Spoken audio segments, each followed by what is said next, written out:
Good news. Amaravati నిర్మాణానికి సంబంధించి world bank నుంచి ఫస్ట్ ఇన్స్టాల్మెంట్ మంజూరైంది.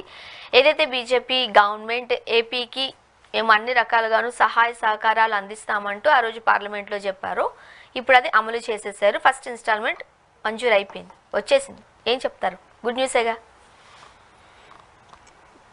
మీకు మాత్రం గుడ్ న్యూస్ కనపడుతుందండి.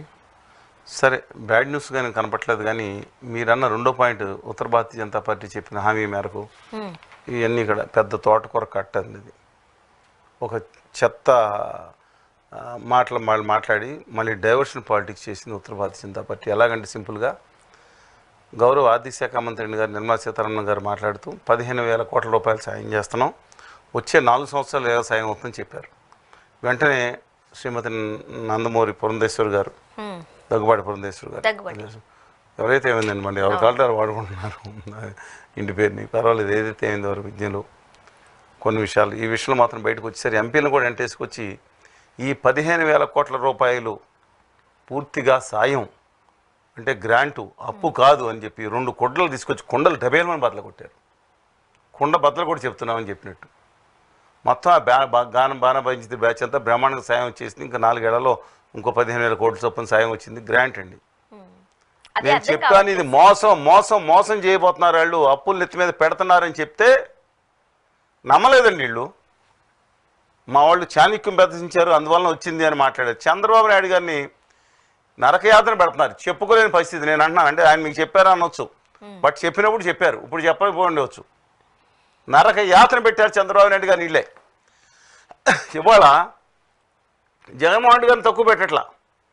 నిన్న బిల్లు కూడా ఎవరు కూడా కాదండి, జగన్మోహన్ రెడ్డి గారిని, చంద్రబాబు నాయుడు గారిని, కేసీఆర్ గారిని, ఏఐడిఎంకేని సర్నాశనం చేశారు, డిఎంకేని అటు జనతాదళ్ వేసిన పక్కన పెట్టించారు, వైఎస్ఆర్ అందరినీ ఎవరిని వదలరండి వీళ్ళు వాళ్ళ స్వార్థం కోసం. ఇవాళ నేను అడుగుతున్నాను, ₹1 సాయం రాలేదండి గత 9 సంవత్సరాల నుంచి. కేవలం 1,500 కోట్ల రూపాయలు ఫస్ట్ ఇచ్చింది తప్పితే, చెంబుడు నీళ్లు బిడికడు మట్టి మోహన కొట్టిపోయింది తప్పితే, గౌరవ అదానీ గారి మనిషిగా ఉన్న గౌరవనీయ మోదీజీ తప్ప ఇవాళ వరకు ₹10 ఇవ్వలేదు సాయంగా.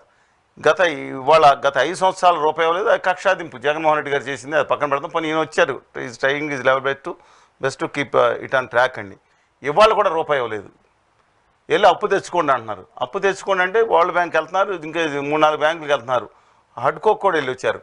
ఈ అప్పులకి రాష్ట్ర ప్రభుత్వమో సిఆర్డీఏ సంస్థనో రెస్పాన్సిబుల్, ఇక్కడ అమ్మి తీర్చాల్సిందే. అది కాదు, కేంద్రం హామీగా ఉందని చెవులో పువ్వులు పెట్టుకునే ఉత్తర తనాతన సన్న బ్యాచ్ వాడు మాట్లాడుతున్నారు. ఆరి బ్యాచ్కి దీనికి మతానికి సంబంధం ఏందండి?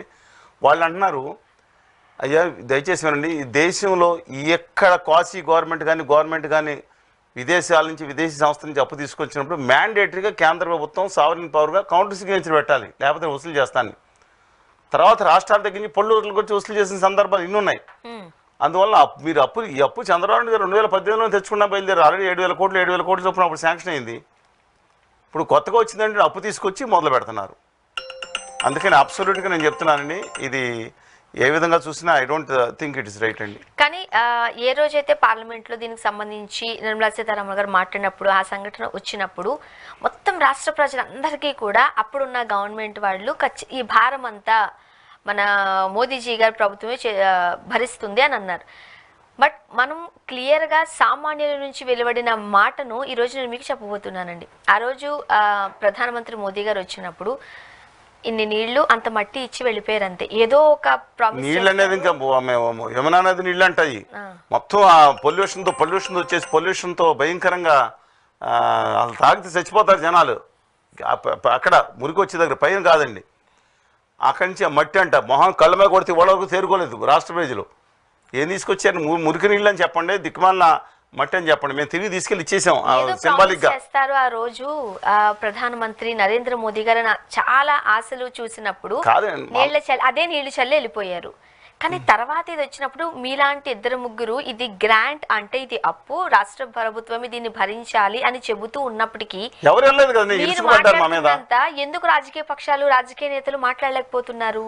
అంటే దీనికి మీరు చెప్పాను చాలాసార్లు మీకు, మన రాష్ట్రంలో చికెన్ గున్యా, డెంగ్యూ ఈ దోమల వల్ల చాలా వస్తున్నాయండి, మీరు చూసుంటారు.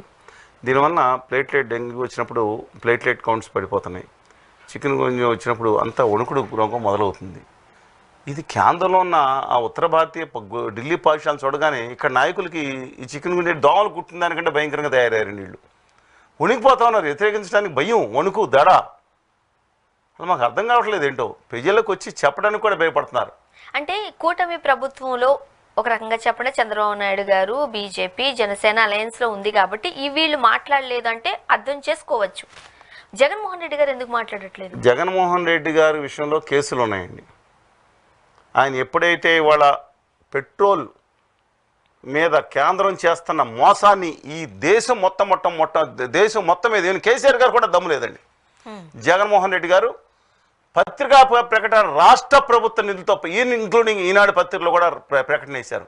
ఇది అన్యాయం జరుగుతుంది. ఇంత ధైర్యం ఎక్కడ వచ్చింది అనుకున్నా. వెంటనే సౌత్ ఇండియా కాంక్లేవ్లో తిరుపతిలో అమిత్ షా గారు వచ్చారు, ఆ దస్తగిరి గారు పైకి వచ్చారు, అదే షర్మి గారు కూడా వచ్చేస్తారు కదా ఎప్పుడు అంటే అప్పుడు. మనం మాట్లాడుకుందాం తర్వాత. మొత్తం కేసులని బయటకు వచ్చినాయి. అంటే వీళ్ళని ఔరా మేళా, బ్లాక్ మేళా, లేదా ఇంకా కోరమాండ్ల మేళా అని మా దగ్గర ఎలా చేస్తున్నారో తెలియట్లేదు. చేతిలో పెట్టుకుని ఆడిస్తున్నారండి. I'm pity on this 3 leaders అండి. వెరీ అన్ఫార్చునేట్లీ నాకు చాలా బాధగా ఉంది. ఎందుకంటే నేను వీళ్ళని కాదు, వాళ్ళు అడ్డంగా ఆడిస్తున్నారు. రాష్ట్ర ప్రజల్ని బానిసలుగా భావిస్తున్నారు. లేకపోతే ఆదాని గారు వచ్చి మీదకి తొక్కుతూ విధ్వంసం చేస్తుంటే ఇక్కడున్న ప్రముఖ పారిశ్రామికవేత్తలని ఎక్కడ గంది మల్లికార్జున గారు పవర్పేటలో, డివిఎస్ రాజు గారు గంగపురం పోర్టు చాలాసార్లు పట్టుకున్నాం. కృష్ణపట్నం పోర్టు ఆయన విశ్వేశ్వరరావు కదా, లేదా పెన్నా సిమెంట్ ప్రతాప్ రెడ్డి కదా, జీవి కృష్ణారెడ్డి గారు ఈ పోర్ట్ల, మధు గారి పవర్ ప్లాంట్ల అన్నీ ఆదాని గారు లాగేసుకుంటే నోట్లో గుడ్లో కుక్కని చచ్చిపోయారండి వీళ్ళందరూ. తెలుగు జాతి ఆత్మగౌరవం అంటారు, ఎక్కడ పోయారండి వీళ్ళందరూ? అందువల్ల ఇవాళ అమరావతి అనేది ఖచ్చితంగా అద్భుతమైన అన్ని వర్గాలకు నివాసం ఉండే హరిత రాజధాని కింద అమరావతి దేశంలో నెంబర్ 1గా వర్ధిల్లాలను కోరుకునేవాడిని. ఖచ్చితంగా నేను సమాంతరంగా ఇచ్చాపురం నుంచి హిందూపురం వరకు అభివృద్ధి కావాలనుకుంది.